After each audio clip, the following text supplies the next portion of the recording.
আসসালামু আলাইকুম, স্বাগতম জানাচ্ছি বিবিসি নিউজ আন্তর্জাতিক সংবাদে। শুরুতেই সংবাদ শিরোনাম, এরপর বিস্তারিত। পরমাণু আলোচনার ২৪ ঘণ্টা কাটতেই না কাটতেই ইরানে হামলা। পরমাণু আলোচনার ২৪ ঘণ্টা কাটতে না কাটতেই ইরানে হামলা।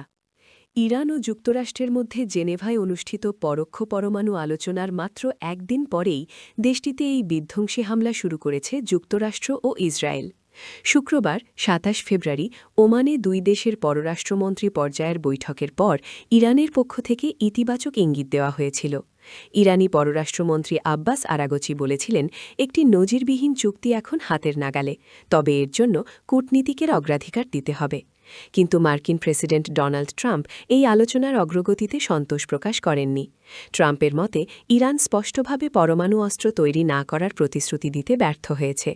ওয়াশিংটন তেহরানকে পুরোপুরি পরমাণু অস্ত্র কর্মসূচি ত্যাগে বাধ্য করতে চাইলেও ইরান বরাবরই দাবি করে আসছে যে তাদের এই কর্মসূচি কেবল বেসরকারি কাজে ব্যবহারের জন্য। মজার ব্যাপার হল, ইরানের রাষ্ট্রীয় গণমাধ্যমগুলো উল্লেখ করেছে যে আলোচনার টেবিলের মাঝখানে থাকা অবস্থায় দেশটিতে হামলার এটি দ্বিতীয় ঘটনা।